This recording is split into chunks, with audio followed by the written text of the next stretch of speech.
कंकाल का रहस्य।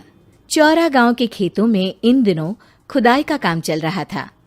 असल में इसी गांव से होकर एक अच्छी सड़क गुजरनी थी, इसलिए यहाँ खुदाई शुरू की गई थी। अचानक एक दिन खुदाई करने वाली मशीन से कुछ टकराता है। बाद में जब खोजबीन की जाती है तो वहां से 2 कंकाल मिलते हैं। पुलिस गांव के लोगों से पूछताछ शुरू करती है। आप लोगों को क्या लगता है ये किसके कंकाल हो सकते हैं? अरे साहब, हमें क्या पता ये किसके कंकाल है, आप ही लोग पता लगाइए। हम लोग तो बहुत ज़्यादा डरे हुए हैं। हाँ, हमारी फॉरेंसिक टीम अभी आ रही है। ये बताओ कि इस गांव के रहने वाला कोई जोड़ा गायब तो नहीं ना? क्योंकि शुरुआती जांच में तो ये बात सामने आ रही है कि एक कंकाल किसी पुरुष का है तो एक किसी महिला का।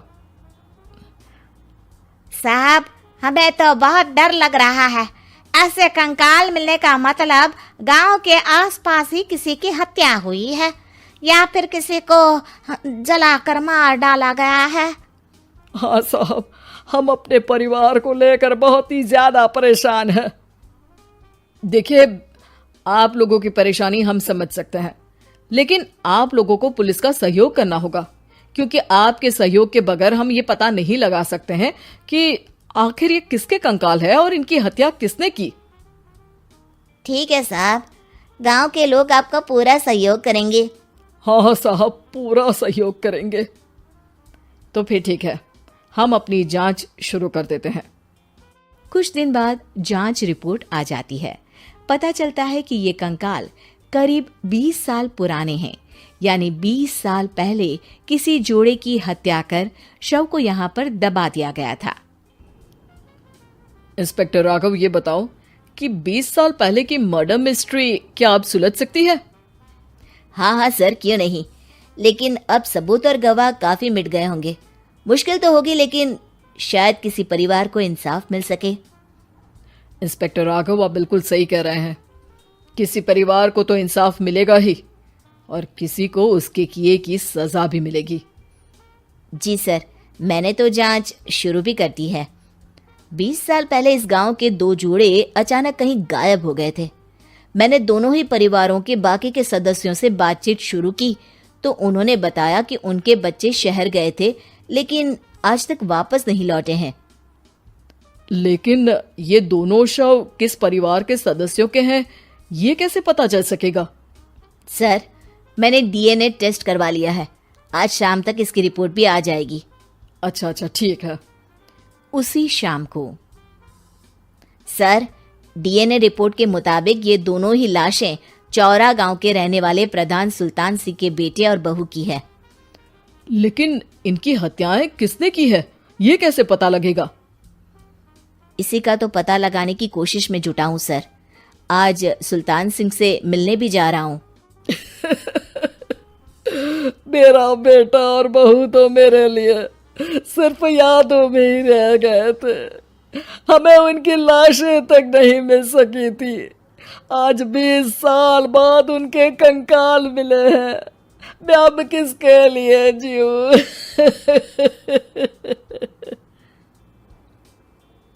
लेकिन सर, क्या आपकी किसी से कोई दुश्मनी थी? अपने बेटे बहू की हत्या के लिए आप किसे जिम्मेदार मान रहे हैं? अब मैं किसका नाम बोलूं? मेरी तो किसी से दुश्मनी नहीं थी, बस मेरे बेटे बहू को कोई वापस ला पाता।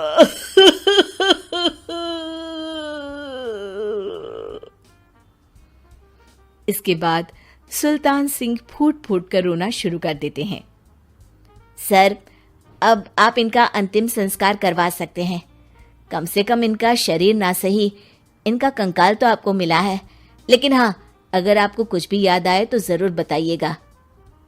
मेरी तो बेटा अब उम्र हो गई है, लेकिन मेरे बेटे और बहू के हत्यारों का जरूर पता लगाइएगा, क्योंकि जब तक हत्यारे पकड़े नहीं जाएंगे मेरा मन नहीं मानेगा।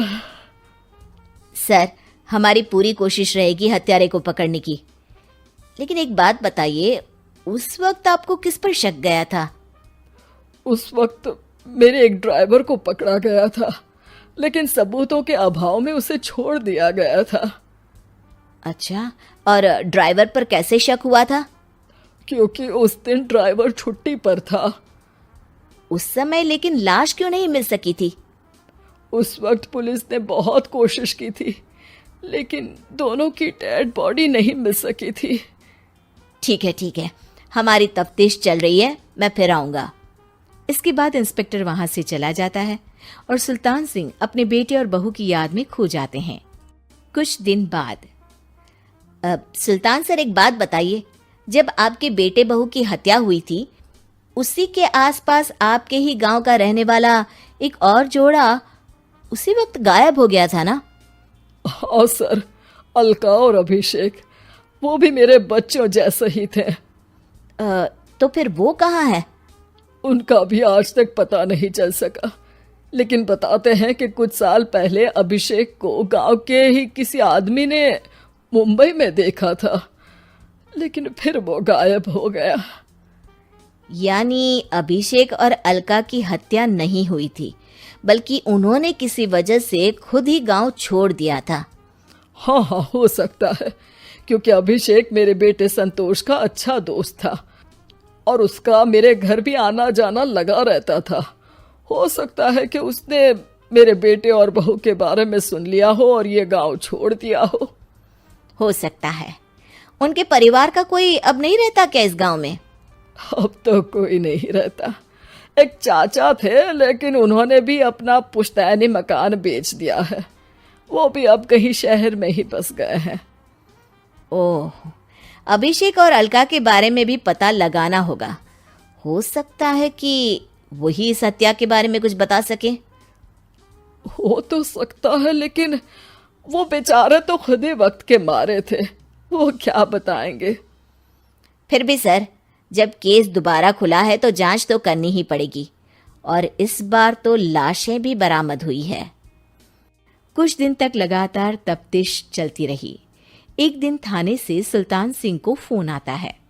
हाँ, कौन बोल रहा है? सर, मैं कांस्टेबल तुलाराम बोल रहा हूँ थाने से। आपको थाने आना पड़ेगा। थाने? लेकिन क्यों? सर, किसी की पहचान करवानी है। अच्छा ठीक है, मैं दोपहर तक पहुंचता हूँ। सुल्तान सिंह दोपहर में थाने पहुंचता है। कई पुलिस के अधिकारी वहां मौजूद रहते हैं। सर, आपके बेटे की हत्या का रहस्य आज शायद सुलझ जाए। अच्छा इंस्पेक्टर राघव, पर वो कैसे? सर, उस आदमी को देखिए, क्या वही अभिषेक है? सुल्तान सिंह की आंखों में हैरानी से आंसू आ जाते हैं। हाँ सर, यही अभिषेक है। ये आपको कहाँ से मिला? सिर्फ अभिषेक ही नहीं, बल्कि इसकी पत्नी अलका भी इसके साथ है। मैडम, जरा अभिषेक की पत्नी को लाइए। जैसे ही अलका को पेश किया जाता है, सुल्तान सिंह जमीन पर गिर जाते हैं। सुल्तान सर, क्या हुआ आपको? आप अलका को देखकर गिर क्यों गए?